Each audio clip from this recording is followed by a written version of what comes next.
All right, good morning, guys. Good morning, good morning.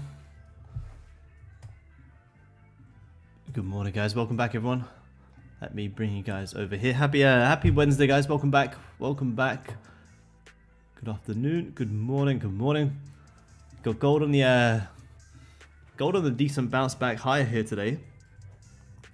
Decent sell-off yesterday on gold after I jumped off the fast market session. No trades for me in fast markets. Yesterday we were kind of just chopping around. Ended up having a huge sell-off here on gold, but I pretty much walked away for the rest of the day. And now you got gold bouncing straight back higher. Look at that. Straight back higher. Yeah, grind down yesterday.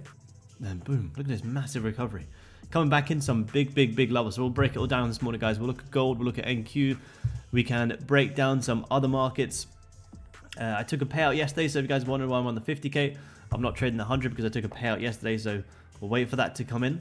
And for the meantime, we'll trade the 50. We'll build the 50 up. Audio and video good. Awesome. Thank you, Bruno. Welcome back, everyone. If any guys are new here, welcome. My name is Aaron, also known as Aaron Trades. I've been trading for the past 8 years and mainly focus on gold futures here in the European session. So good to be back on with you guys. Yeah, Asia. What do we do here in Asia? What do we do? So you broke back higher.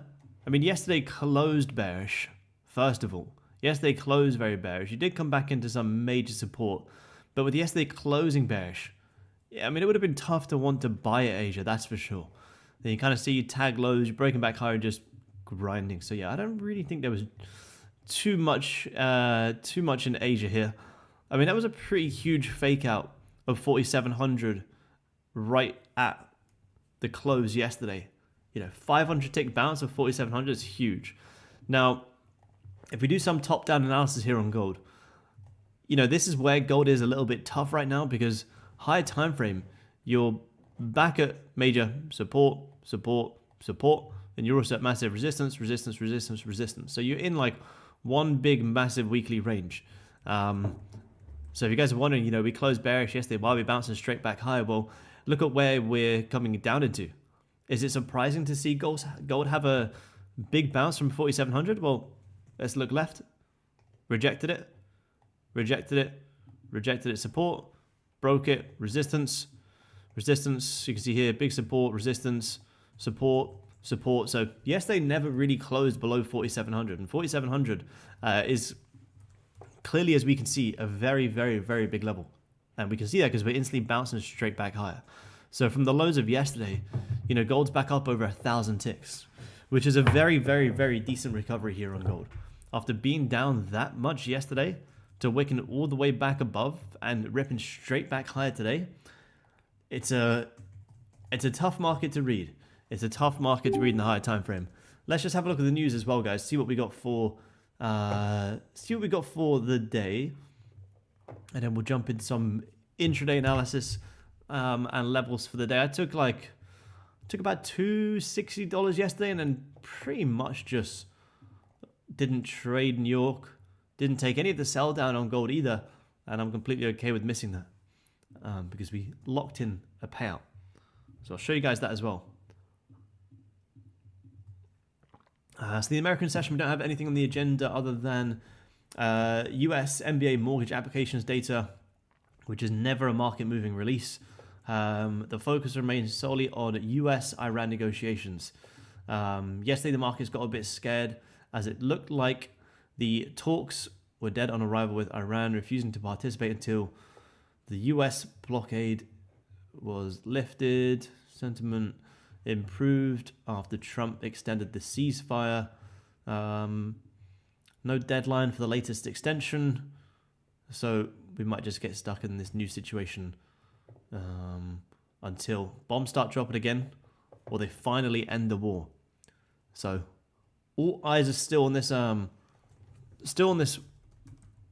war news. Let me see, what do we have for the rest of the week? Is there anything tomorrow? What do we have tomorrow?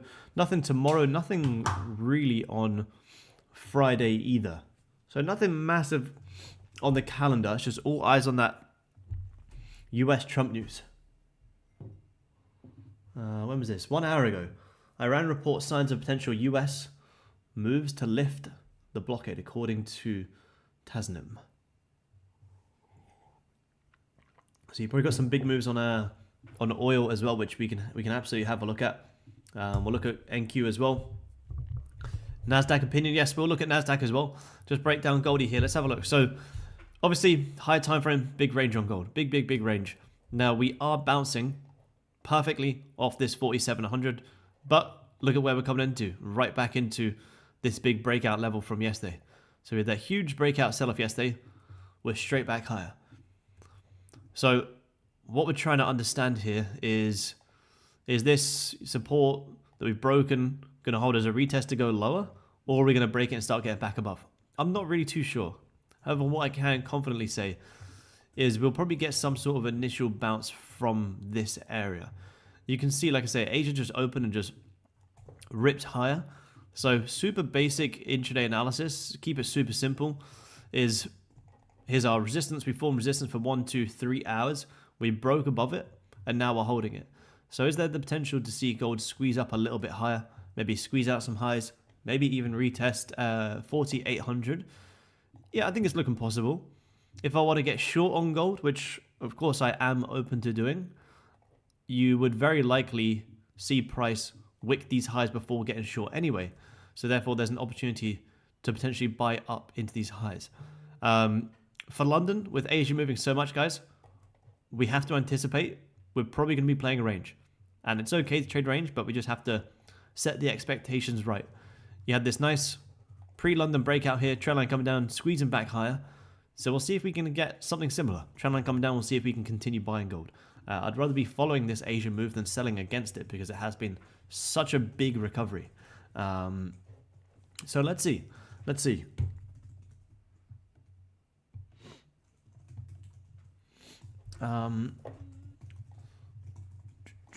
Yeah, to PA at the moment. Yep, definitely. Is that more NQ? Yeah, a bit more NQ. Let's see here. Sure, 4,800 lines up the second touch of this trend line. Let me see. Yep, I like that. Nice trend line coming down. I can see that. I think you got that on the hourly, right? Yeah, you got that trend line coming down. This is kind of why I'm skeptical that you might see gold break back higher. You know, you had this sort of support trend line forming down here. You can see you support. You broke straight back above. So you faked out of that downward trend line, and it looks like now you're probably coming back up for the tops as well. It's a very tough market to read right now. But for us intraday traders, I think it just emphasizes what I always say, which is we want to be as reactive as possible. We don't want to think too much. If we break the upside, cool, let's follow the markets higher. If we break the downside, if we have reasons to go short, cool, we'll see if we can follow it lower. Like I say, if I had to give a say on where I think gold is going to go right now, it would be more bullish. Maybe come up and, like I say, retest these highs here for about 70 ticks, which is not the biggest, and then potentially come up into, 170 ticks. Say 70 ticks isn't a lot. Of course, 70 ticks is a lot, but like I said yesterday, if I want to get 70 ticks, I could get 70 ticks in the New York session in about 5-10 minutes, whereas in London, I think it will grind a long time just to squeeze out 70 ticks. So if we get it, we'll take it. If not, let's keep an eye on these markets, guys. Stay very, very reactive here. Let's have a look at NQ. Obviously, we know NQ has been on a phenomenal run. We've been speaking about this a lot. NQ came down, major liquidation of lows from back in August 25. Huge breakback higher. And like I say, probably one of the fastest recoveries in NASDAQ and stocks that I think we've probably ever seen. I think it's by far the quickest recovery I've ever seen since I've been trading these markets. Even, like I say, when I was buying back in April, buying loads of stocks in April, you never recovered as quick as you did here, which is kind of a bit scary because you ripped that high. It's like, could you end up ripping back down? Who knows? Who knows? Let's adjust these levels here on NQ. So we've got 27,000 right above. We've also got 26,000 as well. And then we've also got in between 26,500. So we printed some, look at that, we printed some new all-time highs yesterday. New all-time highs on NQ. And then wait all the way back down below. So we are coming into some major resistance. Any thoughts on crude? Yep, we can have a look at, absolutely. We can have a look, definitely. So we're tagging all-time highs. We're still obviously very bullish. Doesn't mean we just want to all of a sudden start shorting NQ just because we're this high, because what's the smart trade always been? Just continuing to buy. Why? Because we've been so bullish here. So what did we do yesterday? Came down, hit lows, broke back higher. Could we then re-come to yesterday's high? Yeah, I would say so. Let's get rid of this. Move this over a little bit here. What are we working with right now? So we ranged a lot. We sold off. We broke back higher. Continued pushing. Look at this for a continued pushing up here in Asia. No real bottom wick on this daily time frame, which is interesting. So I'll be watching for a potential wick into the current daily low to create more of a bottom wick on the daily. But with that being said, I wouldn't want to short because that's a pretty decent pre-London candle. Tagged previous hourly lows and just closed bullish. So again, I would say I would rather maybe see a bit of a pullback on NQ to come down and create this wick on the daily. Not looking for a full-blown reversal, but if you look at this daily time frame, there's very little to no bottom wick on this daily time frame. No to little bottom wick on the daily time frame at major all-time high resistance. So you may find some sellers up here on NQ. But again, don't just start loading up shorts for no reason. If we break the downside call, then maybe there's a reason to short pullback. But just keep in the back of your mind, if you do short NQ, you are shorting against the fact that we've been pushing up since the 31st of March. So it's something to be wary of. And I'd be looking to short down into short down to daily open. You do have some highs here and back up here as well. So we'll keep an eye on NQ. We got Goldie trying to get back low. We got London open in about 15 minutes here as well, guys. Thoughts on crude? Yep, we can have a look at crude, absolutely. We will have a look at silver as well.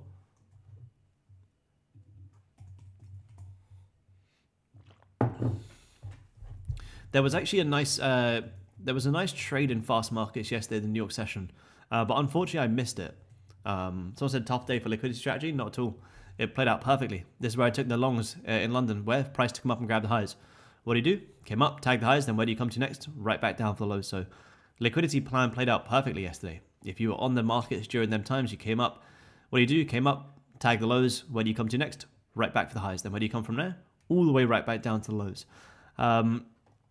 And there was a nice long in fast markets, but it was just a bit too aggressive for me. But there was a nice 5-minute liquidity grab play here.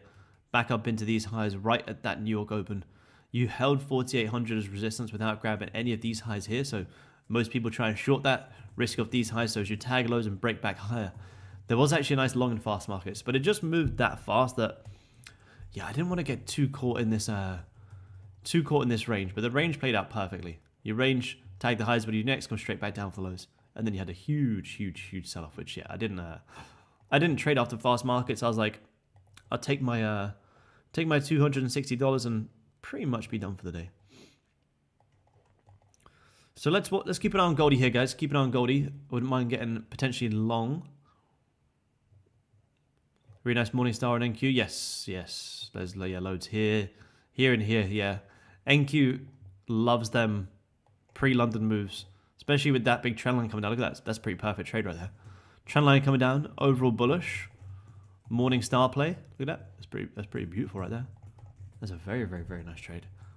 Maybe if you take it more in the breakout here, like, look at that. Huge move. Huge move. Very nice move.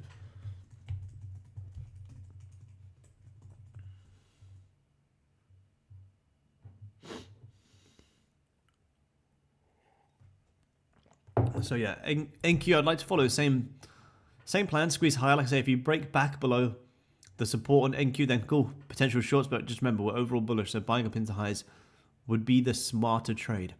And for gold, I kind of want to see how we're going to close here. Hourly may flip bullish and continue pushing. The ranges are very small here. 30 ticks to make 55, 60 ticks. Like a 1 to 2 risk roll, which is all right. It's not the worst ranges to trade, but it is a very tight range. A very tight range. Silver, yeah, let's have a look at crude. You guys mentioned crude, and then we'll look at silver as well.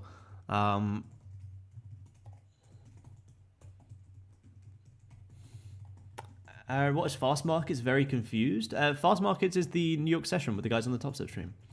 If you guys are on the Topstep YouTube channel here, you click on the Topstep channel.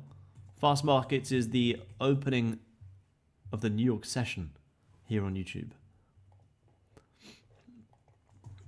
Crude, again, a very messy range. A very messy range. Look at this range. Then this is the daily time frame as well. Very messy. Interesting thing here is you did close bullish yesterday.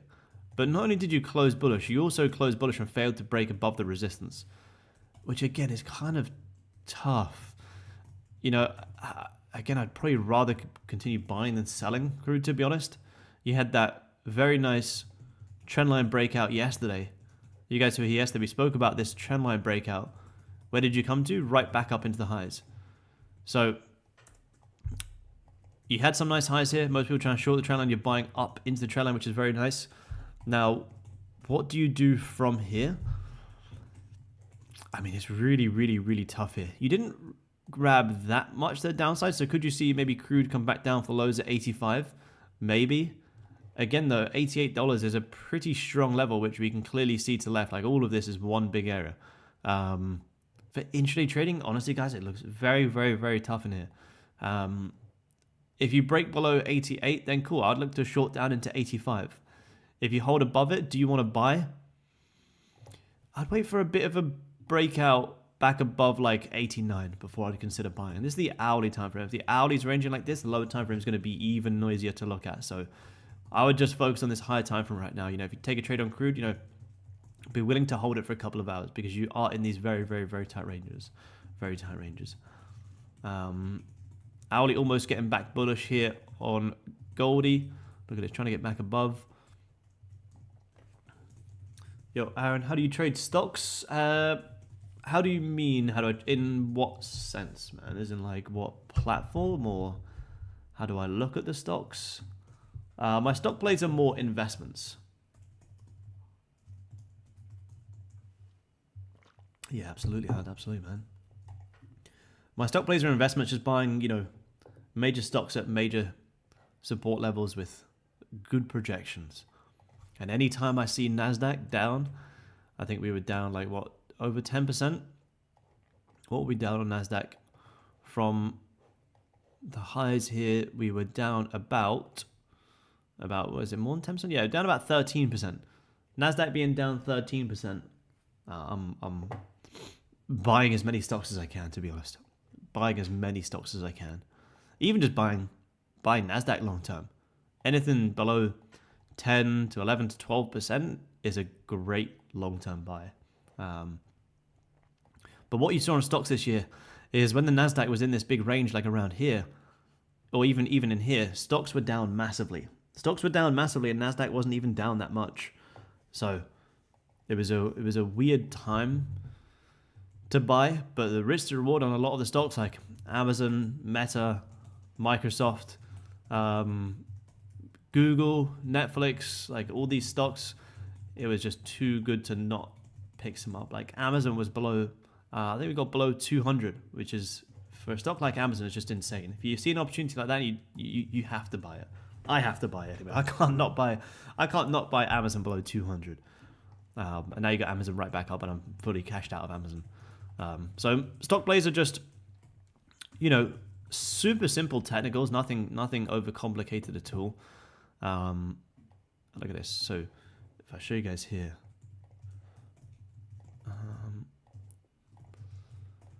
so here, this was Amazon down massively for no earning reason at all. Look, you were down 21%.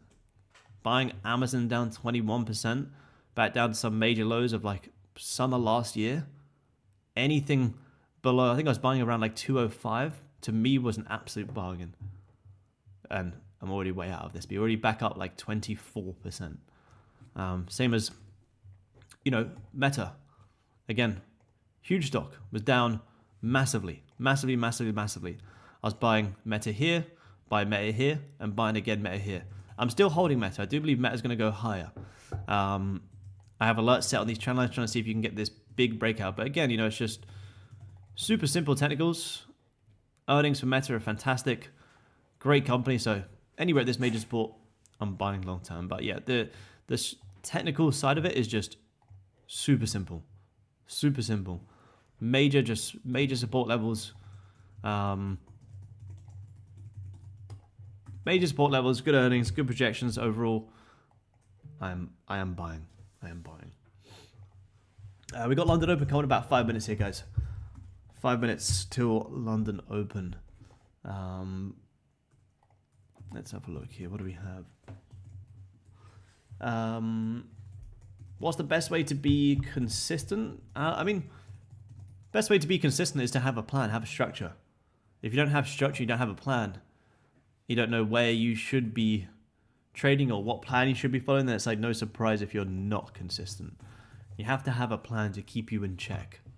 Like you have rules to follow. Rules to follow to keep you in check. But you're gonna have bumps along the way. You're gonna have times where you're not consistent and the markets just maybe become a bit challenging, which is normal. It happens. But you want to be consistent with the emotions. You're gonna have good times in the markets. You're gonna have losing times in the markets. That's part of the business. Yes, exactly, Alan.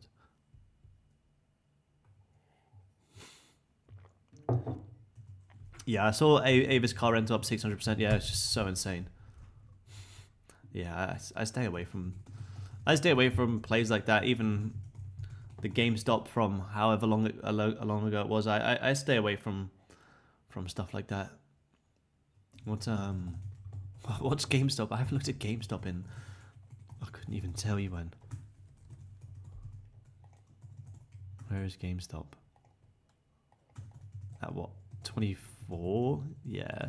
I stay very, very far away from plays like that. What's GameStop? I didn't hear anything about GameStop. GameStop's probably one of the biggest biggest pumping stock markets that we probably ever seen.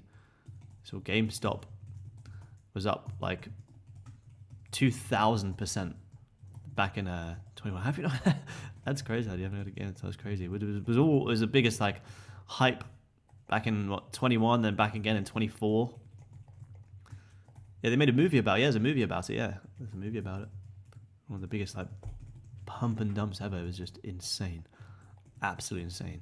It was up 2,000% in 21.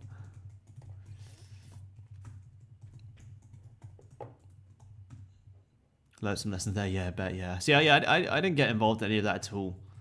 I kind of stay away from that side. The whole meme stocks. I stay away from that. Yeah, people still holding. Yeah, I know people that are still holding. It's crazy. Complete gambling. So if you want to, do it for fun, sure, but people are actually buying into it for like quote unquote investment purposes. It's crazy. We got hourly close coming in 2 minutes here, guys. Gold trying to get back bullish. So we may get some buys at ATM depending on how we open. Ideally, we open with a bottom wick, and I'd like to see if we can get long. We're trying to get back bullish here the last couple of minutes. But just remember, guys, these ranges, the only target I can really see here on gold is previous hourly highs. It's 50 ticks. It's a very, very, very tight range. Very tight range.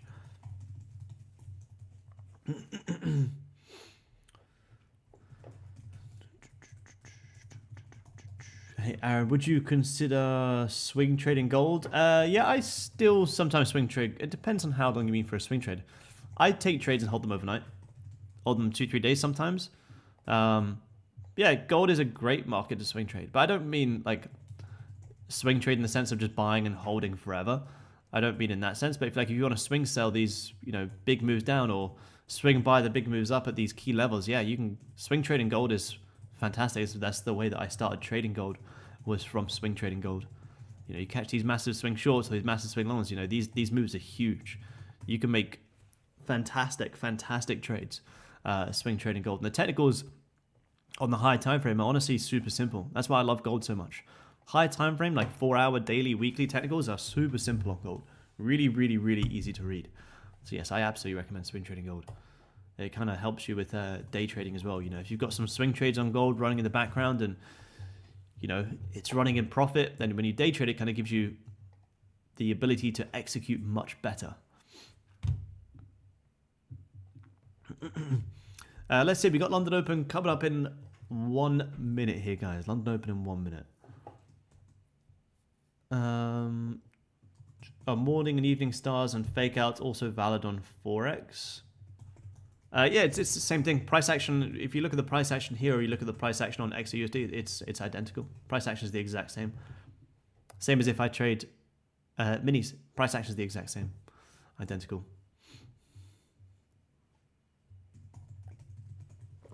Price action is the exact same.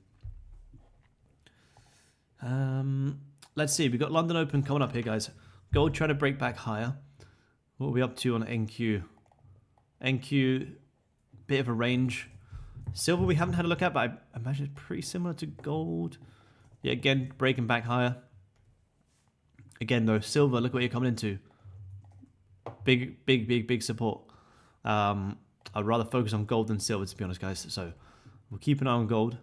We've got London Open here. Let's see. So, how'd that hourly candle close? Hourly candle closed, holding support. Closed nice and bullish. So, yeah, you probably come up and feel this wick here. But, like I say, guys, the range is that small that I just don't see it being worth it right now. Unless you can get a pullback. 40 ticks on gold when we're moving hundreds of ticks is absolutely nothing. So unless we pull back, I'm not going to take the buy from here because the range is just too small. And above these highs, I'm not really too sure what gold's going to do. So I can't really draw targets up here because I don't anticipate gold's going to come that high. The only level I can anticipate is the previous hourly highs. So if you're in the flip, you can take it. But for me personally, guys, I'm not going to take that trade. It's just not really worth it. 40 ticks. Like I say, if you want to get 40 ticks today, you can wait for New York session to come in. You make 40 ticks in 10 minutes. 5-10 minutes. Hey Aaron, hey man, what's up? Weekly is in the middle of a range of the previous week. Daily also mid-range of the previous day. What do you normally do in this scenario? Yeah, that's a good point, and that's kind of why gold's pretty tricky right now. Because the daily is just in one big massive range. You got major support of 4,700, major resistance of 4,850, and you're right in the middle right now. So daily closed bearish yesterday, but if you look at the weekly, we're at big support, big resistance. So it's kind of why I'm finding it a little bit tricky right now on gold. And it's why I didn't really trade yesterday. I took one trade yesterday, took $250 and kind of just locked it out. for that exact reason. And that's what I'm trying to understand here on gold is, are we going to hold this resistance and have a new leg lower, or are we going to break above and have a bigger push? I would say even if gold is going to have a, bigger squeeze higher, you'll still find some resistance from here, which might give you a bit of a pullback to then maybe you buy later on, which again is another reason why I'm not buying this current hour, is because look at where you're buying into. You're buying into the massive breakout level from yesterday. But if I want to short gold, which I also don't mind doing, well, previous hourly just closed very bullish. Bullish engulfing the past 1, 2, 3 hours of price action. So again, I can't really buy or sell it here. So yeah, it's a little bit tough, to be honest. It's a little bit tough. It was very, very tough to read in London yesterday. We chopped for the whole day. You guys remember I didn't take any trades in London yesterday. You ranged for the whole entire day until 11 a.m. You broke out, and then you ended up selling back below. So patience paid in yesterday because I didn't get chopped in this range. I sat on my hands and it paid. Well, if I have to do it again today, so be it. I'd rather take a trade, but if we don't get anything, I'm not going to, take trades for the sake of it, guys. If we get an opportunity, fantastic, we'll take it. If not, remember, guys, we let the markets come to us. We let the markets come to us. Like I was saying on fast markets yesterday, and in our London stream yesterday as well, is like, we've had some amazing calls in April. Amazing, amazing, amazing calls. Even last week. Buying here, buying this day, making great returns. And then the days where I jump on, I don't really see that much. Like I say, guys, I'm completely okay with that. I would love to get trade in these markets as much as you guys want me to, but if the markets are ranging and I don't see that much, I personally don't care to trade every day. Because I know what pays over a long period of time isn't taking multiple trades multiple times a day, every single day. It's looking for quality over quantity. Yeah, ultimate practice of patience in these markets, but it's also simple at times because it's showing nothing, so it's easy to walk away and know you're unlikely to miss anything. Yeah, that's true, Sean. Yeah, exactly. Like yesterday, yesterday for London, I just walked away. I didn't watch any of this price action, just walked away, and I missed absolutely nothing. Didn't miss anything because you just ranged. So the only time it's hard to trade in times like this is when you're actively trying to force position. You're actively trying to say, nah, like I have to take a trade today. That's the only time when ranges get tough to trade. Whereas if you look at it from a more neutral perspective, the markets are ranging, okay, who cares? Who cares? The only reason you care is because you're trading from an emotional perspective of trying to force a trade, because you think you always need to be in a trade. Whereas for me, if gold's ranging, like it was in fast markets, I sat on my hands for an hour, I missed absolutely nothing. Same as here right now. We're just in the range. If we break out, we start to get good volume, fantastic. I'm on the ball, ready to go. But right now, as long as we're in this range, I'm sat on my hands, I'm letting the markets come to me. And like I said, I generally couldn't care less. Because tomorrow the markets could break out and I could get a great trade. Or pre-New York today, the markets might break out and I could get a great trade. But if I don't see anything right now, that's absolutely okay. It's very easy to walk away and just set some alerts and let the markets come to you. The only reason it's not hard, the only reason it is hard is because you give yourself this pressure of, now I have to take a trade. Or I need to be in the markets. But if you try and trade from the perspective of I need to be in the markets or I have to take a trade, the markets are open 24 hours, 5 days a week. You're going to massively burn yourself out. And at some point you're going to tilt, you're going to blow everything. If you want a sustainable trading career, you have to be able to be okay with not being in a trade. That's the real goal here. And then I come down to the freedom side of trading. Like we all got into trading for the freedom side. So if you got into trading for the freedom side, but you can't bear to not be in a trade 24/7, then you have to ask yourself, like, why am I doing this in the first place? For me, I got into trading for freedom. So if I don't see anything, that's fine, cool.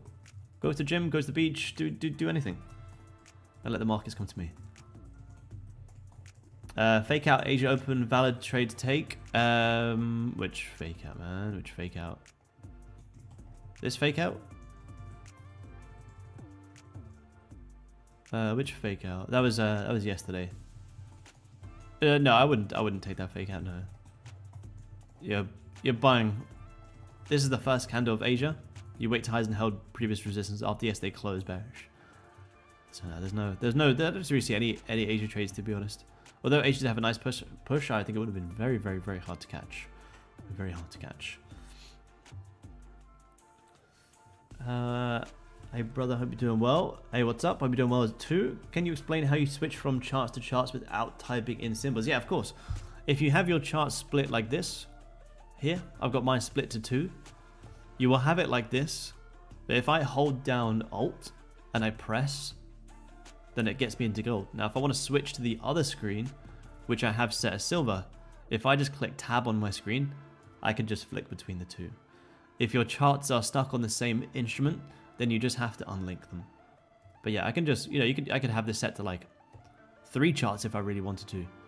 I could have like, let's say if I have NQ here, and I got silver here, okay, cool. Let me have a look at silver, NQ, and gold. Then you can just flick between the 3. So you can do it within like, you know, maybe even 3 or 4 if you want to. If you have multiple charts open, like some of the other guys do here, and you want to flick between all your screens, then fantastic. You can just be in the screen, then just click Tab, and you can quickly flick between the 2, 3, 4, whatever it is you want to do. So gold just hit them previous hourly highs there, guys. So the target was met, but like I say, here to here, 40 ticks, it's just not really worth it for me.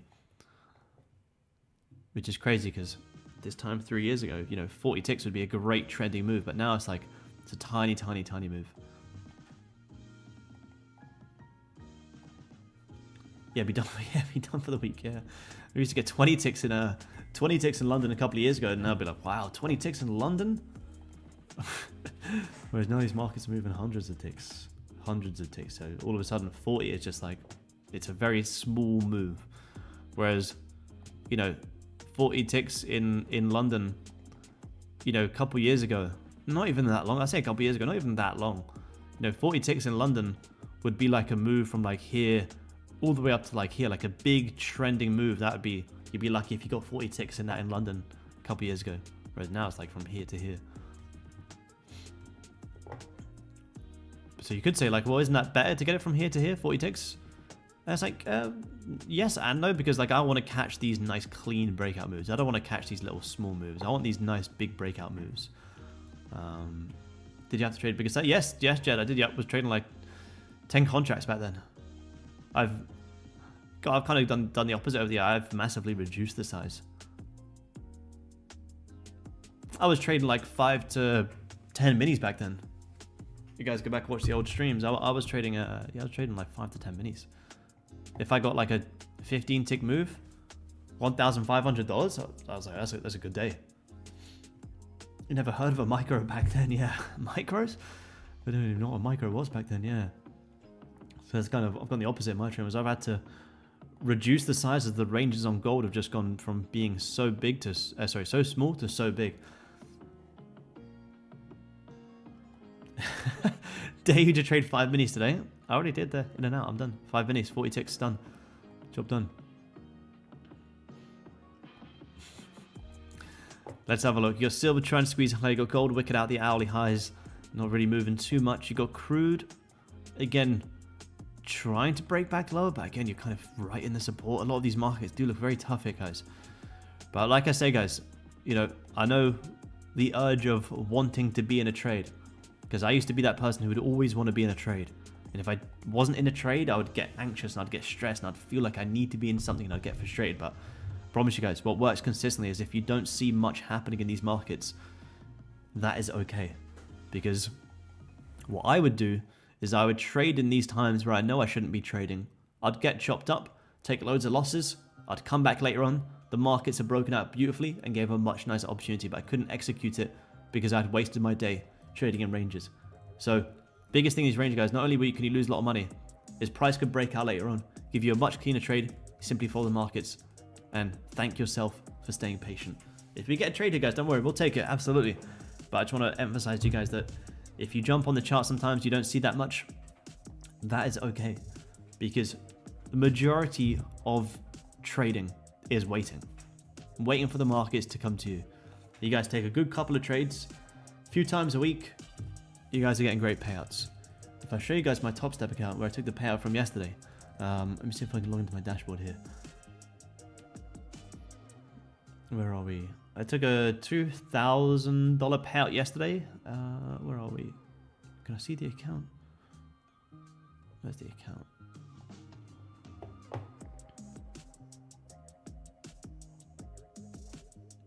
Can I see the amount of trades? I don't know if I can see the amount of trades. I don't know if I can see the amount of trades.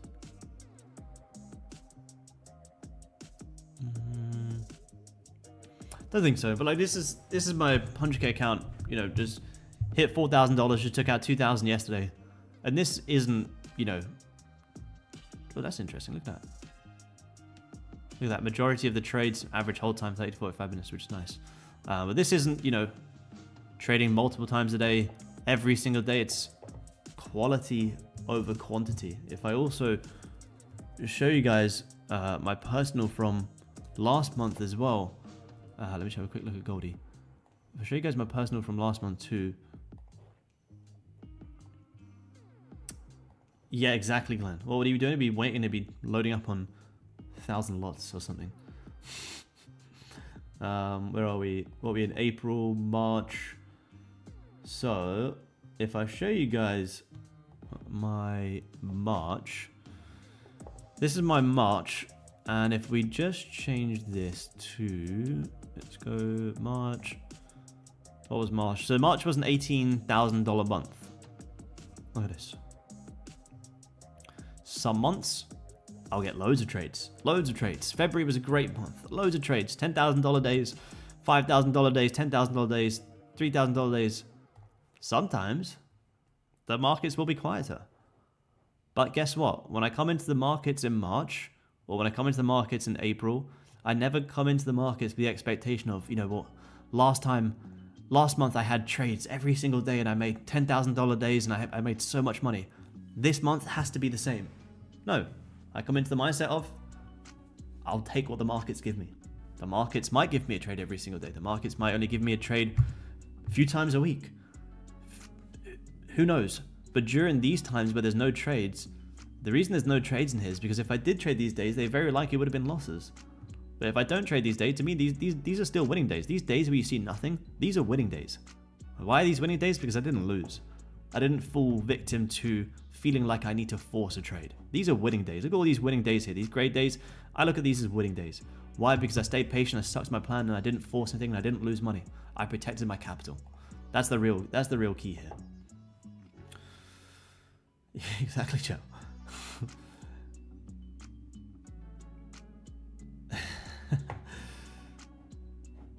So you got gold wicking out the highs, coming back lower here, guys. So if I did take the longs, would have been stopped at break even. It wasn't worth taking profit, we stopped at break even.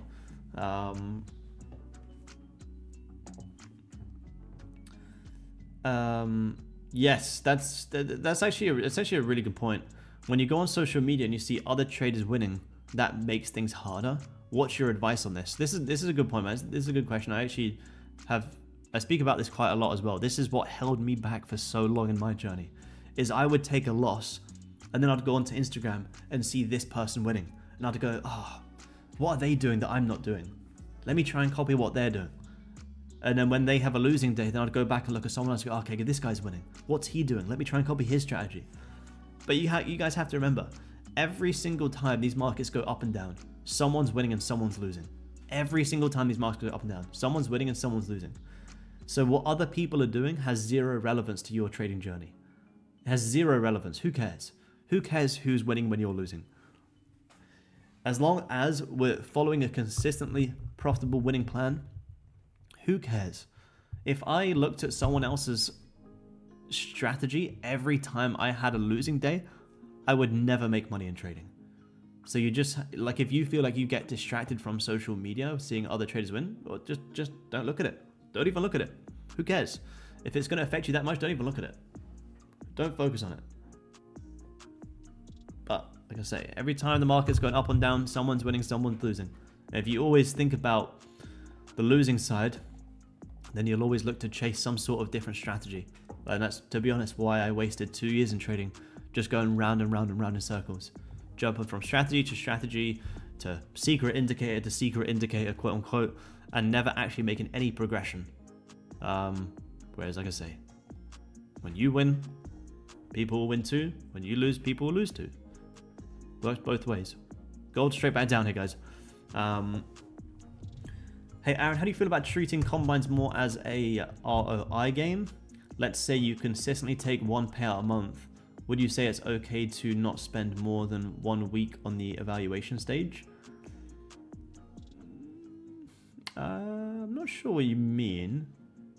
ROI, treating as an ROI game, but then you mentioned about not spending more than a week on evaluations. I'm not sure if it's that makes. I don't know if that's like a. I mean, it's definitely an ROI game. You spend a couple of $100s on combines, you take a couple of thousand payouts. It's definitely an ROI game, but that doesn't affect how long you should spend on an eval. But it's definitely an ROI game for sure. Might spend $500 on evals, might take out $2,000 payout. Fantastic. But it doesn't really determine how long you spend on an evaluation stage.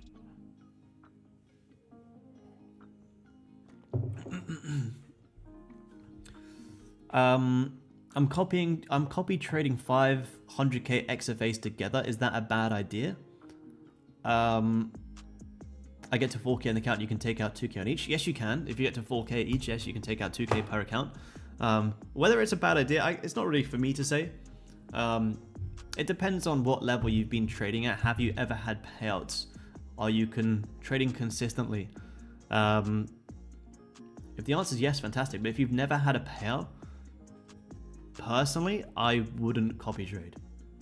I don't even like to copy trade my accounts. I copy trade 3, 4, 5 accounts here. I don't copy trade. I like to keep my accounts separate. For example, yesterday I took out a payout on my 100k account. Well, cool. Now let me build up this 50 one and take a payout from there. I don't like to copy trade them. It affects me mentally too much. I've copy traded in the past and had great payouts, but I just find I'm much more consistent with my payouts. I take consistent payouts every month because I have multiple accounts and keep them separate. One of my accounts might be down this month. One of my accounts is up. Cool, I'll take a payout. For instance, this 50k that I've had for the whole month, this isn't eligible for a payout, but my 100k was eligible for a payout. So cool, I'll take a payout on that account. Then I build this one up. So for me personally, I'm not a huge fan of copy trading 5, but if it works for you and you've taken the payouts, fantastic. But if you've never taken a payout, focus on 1, 2 accounts max.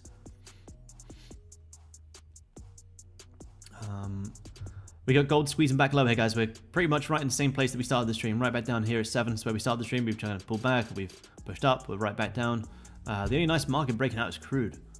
A nice market breaking out here is Crude. Crude breaking higher. You got silver also trying to squeeze lower. And you have NASDAQ back at the support. Interesting thing about NASDAQ here, it does look like a bit of a head and shoulders play with some highs sitting above. My only concern with NASDAQ is that daily open. I'd say if NASDAQ breaks back lower, you could actually get some nice pullback shorts today. Whether you get that big of a move in London, I doubt it, but maybe closer to New York, I would be watching NASDAQ back down into this daily open. But what makes the most sense right now, trading in the now, is liquidating the pre-London highs. Hey Aaron, hey man, what's up? What's up? On a 50k funded account, when do you take payouts? Do you have like a set amount you take out? And do you leave the set buffer in the account? Yeah, again, this is why I don't really mind trading 50s or trading 100s, because to be honest, I trade them the exact same way. Like again, same as my 100, same as the 50. Like I'll always leave myself at least like 2,000, a $2,000 buffet, $2,000 buffet, $2,000 buffer in the account pretty much every single time. It's very rare that I will take out less than that. So I like to give myself at least a $2,000 payout. So for instance, the payout that I took yesterday, $2,000.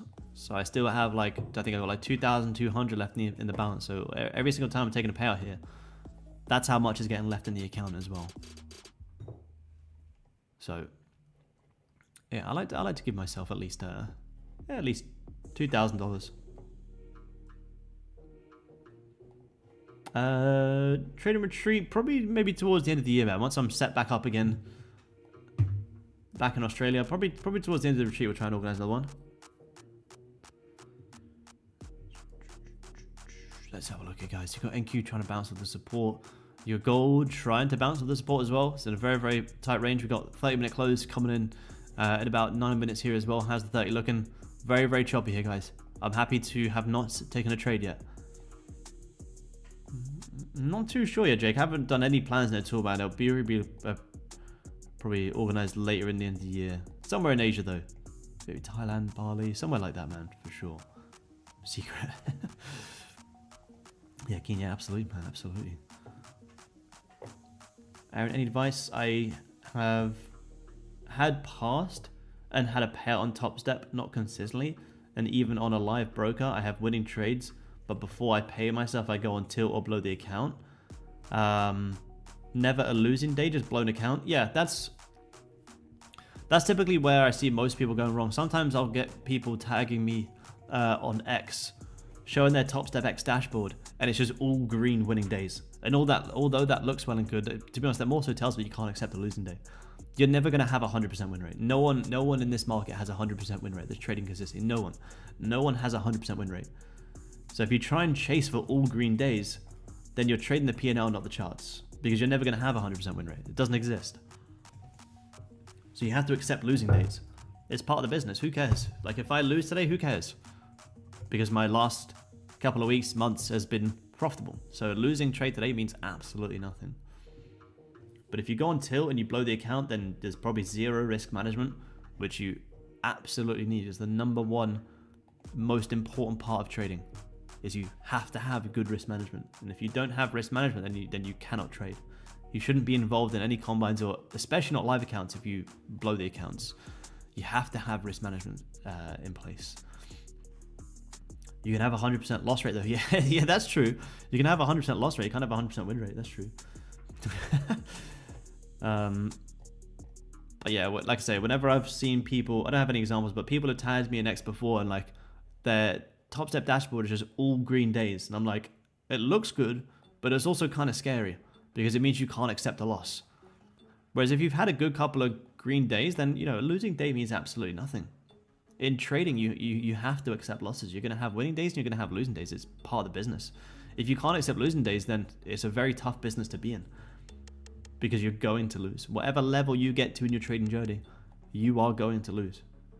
You're going to continue losing. You can trade for 20, 30, 40, 50 plus years. You are going to lose in trading. But it's how we deal with them losses and how we manage them losses and how we keep them losses small is the most important part. For instance, for me here, this was a pretty decent, where is it? I had a pretty decent loss here. Like, see me here. This is a pretty decent loss. I don't have these losses happen very often, but when they do, I bounce straight back. And this here was I guess this here was kind of on the same thing, where I'd been on a very good winning streak and I couldn't accept the loss, and this is the price I had to pay for it. This is the part of trading. If you can't accept the loss, this is what happens. For me, it doesn't happen very often, very, very rarely. But if you feel like when it does happen, it ends up blowing your whole entire account, then you have to have risk management in place, especially trading on Topstep. Like, if you guys are trading here on Topstep and you're not using these risk settings, like I always say, guys, you have to ask yourself why. Like, it's literally everything's built in here to stop that from happening. And if you're not using these and you're still losing accounts, then you have to take accountability. You have to take accountability.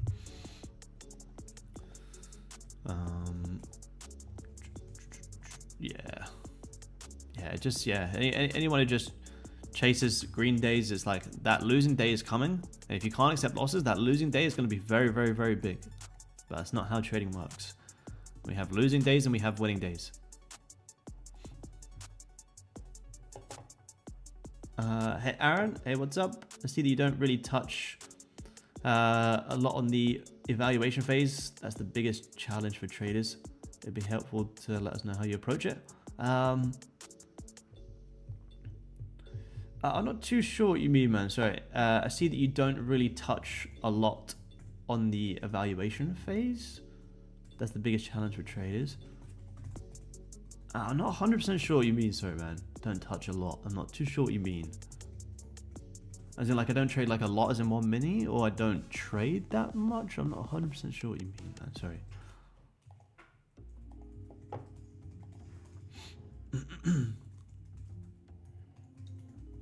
You got 30-minute close coming up here on Goldie, guys. It's looking like we're going to close pretty doji. Holding support, holding resistance. The reason I'm not jumping in trades here, guys, like I said, I'd love to be in trades as much as you guys want me to be in trades, but We're just ranging. Nothing to overthink. We're just hanging out here. Hanging out, staying patient. Remember, guys, me not trading is also saving me money. Me not trading is also saving us money, guys. We're paying ourselves by not taking unnecessary losses and headache trades in here. Because by the time the markets break out, cool, we could get a great trade. You know, even if this 30-minute does close below this low here, then fantastically. We've liquidated the highs, we break out, then cool, we could short all the way back down into VWAP. Let's see. If we do break that low, fantastic. That would be a trade I would be interested in taking.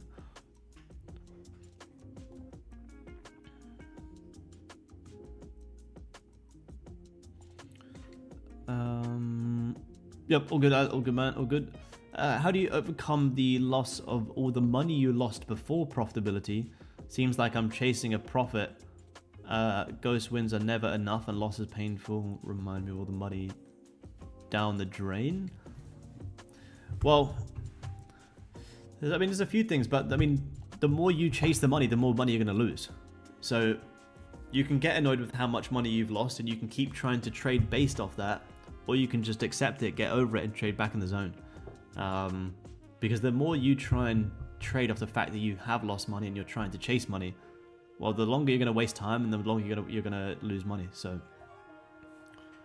you have to just accept it and move on. Like I say, I spent 2 years losing in trading. In a couple months, even a month, I could make back 2 years worth of losses in a single month. But it takes time. It takes time and it takes consistency.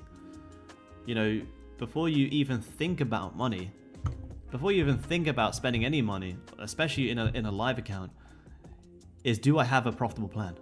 And if the answer is no, which it will be if you're blowing accounts left, right, and center, you obviously don't have a plan, then you have to build one. Build a plan with risk management rules, entry rules, all of these rules, and you stick to the rules.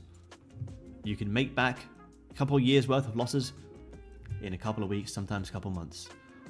But you don't get there by chasing that fact. You get there by just trading the right way, trading the way you know you should be trading the way that we get paid over a long period of time. We're not paid as traders to perform right now. We're paid as traders on how we perform over the month, quarter, year. Remember, this is a profession, not a gamble. A lot of people treat this like some sort of hobby. It's not a hobby, it's a profession. It's a profession and it's a real career, so we have to treat it like one. We wouldn't go to, university with the expectation of like, if I don't understand human biology in a first day, forget it. It's not how it works. So you have to master these things.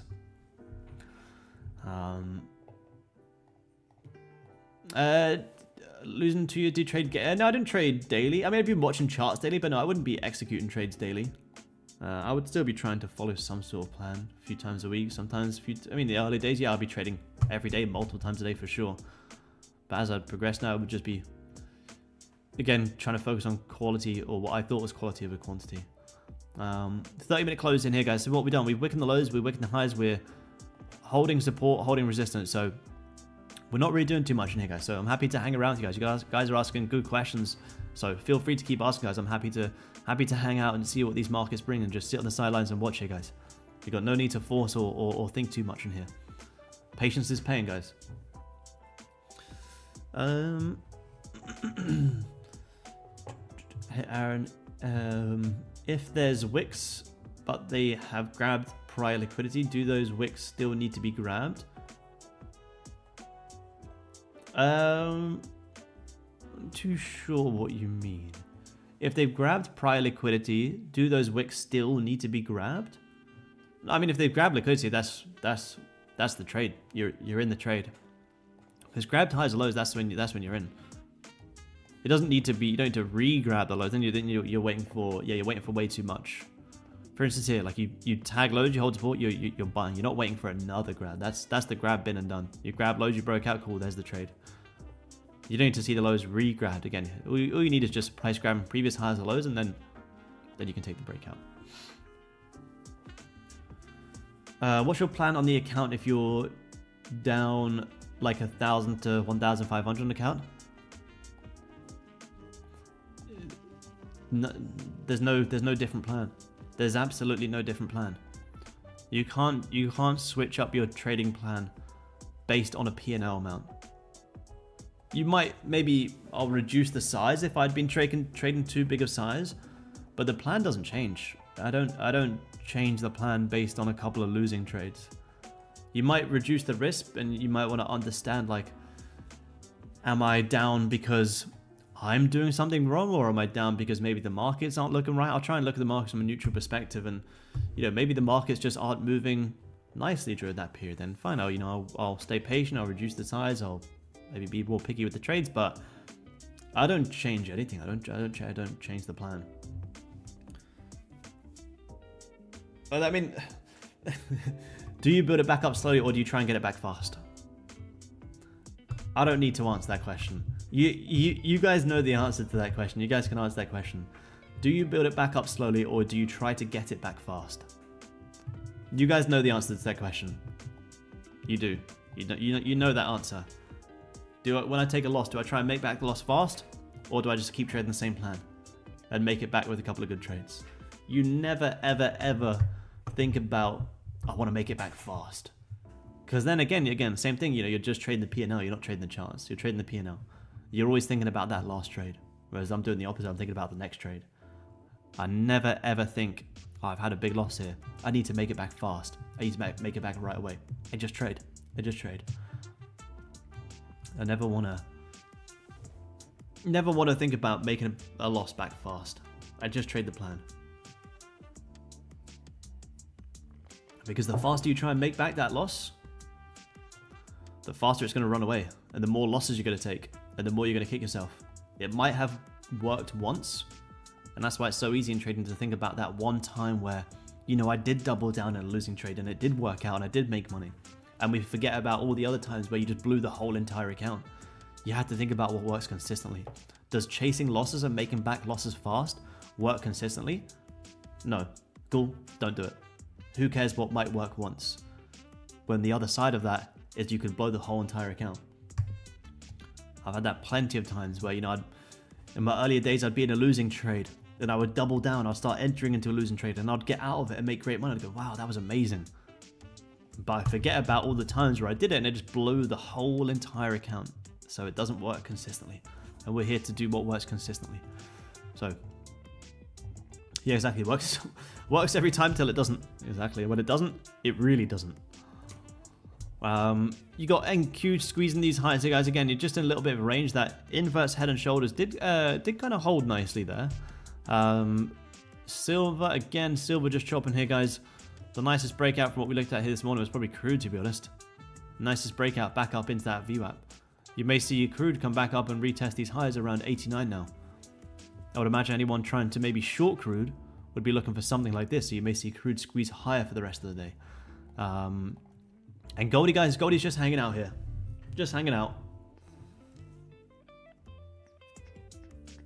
Yeah, so for me, that's a good question as well, man. How long would you wait after the 30-minute hourly candle closure before deciding whether it's worth trading or not? So very simple, like right now, you can see here, this 30-minute just wick highs and wick lows held support.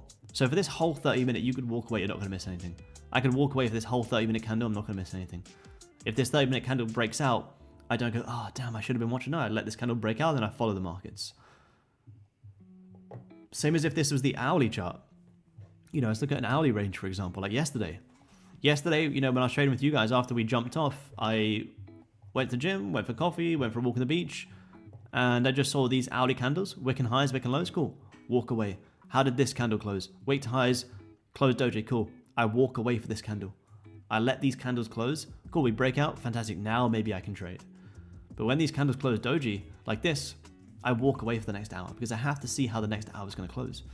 So to me, that's the freedom part of my plan. Is like I can go do other things when I am waiting for the markets to develop. I don't need to sit here and watch every single candle go up and down. Like right now, if I wasn't on with you guys, which I'm more than happy to be because I like talking about what we're talking about, me right now, it's like all I could do is just say to myself, you know what? Walk away. For how long? 23 minutes. Because that's also going to be the hourly close. If the candle breaks out, fantastic, I'll trade. But I won't trade this candle right now because the previous candle held support, held resistance. Gold's not just going to rip out of nowhere. That's not how gold moves. Gold will get the breakout, you get the candle closure, cool. Then you'll be able to take the trade. But this candle right now, absolutely. You could walk away for 23 minutes and you're very likely not going to miss anything.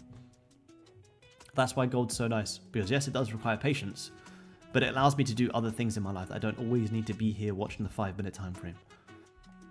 I could let this hourly candle, you know, break out. I think this hourly candle is probably going to close doji, and you may even close doji on the next hour. So then I'm like, cool, I may get trades around 10 a.m. London time. So I'm like, cool. Well, right now it's 8:30 London time, so let me go to the gym for an hour and a half. Let me go for a walk for an hour and a half. Let me wait until this 10 a.m. candle and then see if there's a better sense of direction. So I walk away straight away as soon as I see the candles close in doji. And if it's an hourly close in doji, or an hourly holding within a range, then yeah, I'll walk away for a whole hour. And I don't even think about the charts. I'll set some alerts on my trading view and I'll go about my business, go about my day. Let the hourly breakout cool, then I'll follow the markets. It's the best way to trade gold, guys. Let the markets break out, let the markets come to you and simply follow the markets. You don't always have to be predicting and chasing. We let the markets break out and then we follow. Gold's not the type of market where if it breaks out, it just rips and you're going to miss it and it's going to go without you. It might happen sometimes, but again, what works consistently is gold will break out, it'll give you a retest, and then you can follow the markets. That's why I love gold so much. Gold gives me a lot of freedom, but it also gives me a lot of time to actually execute my trades without always, you know, when I was trading NASDAQ, me personally, I would always be worried that if I'm not watching NASDAQ, it's going to rip without me, because NASDAQ can just rip. Gold's very different like that. Very, very, very different. That's personally why I lean more towards trading gold, because it pays me consistently. That's why I'm just a preferrer of trading metals over indices. Nothing wrong with trading either, it's just my personal preference.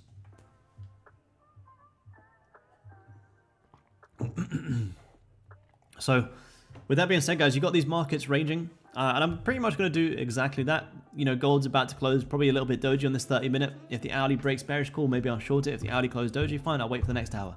But right now, guys, we've got 21 minutes until this hourly candle is going to close, so guess what I'm going to do? We're going to wrap up here. I'm going to go for a walk, head to the gym, and see how these markets break out later on. So, I appreciate you guys taking the time to tune in. Very valuable session, guys. You guys asked some absolutely amazing questions. No trades for me here in London, and we'll see if I even get any trades for the rest of the day. I don't feel the need to force anything, but if I get something amazing, I'll take it. But right now, guys, I'm going to let the hourly candles develop. Maybe you look at the charts around like 10 a.m. London time. So walk away for an hour and a half, let the markets come to me, and then we'll see what we get for the rest of the day. I appreciate you guys taking the time to tune in. We'll be right back again tomorrow, guys. Remember, quality over quantity. No trades here, but the patience will absolutely pay. Nothing's happened, nothing's missed, and we haven't wasted any mental capital. So, I'll see you guys same time again tomorrow. Trade safe. I'll talk to you guys soon. Peace.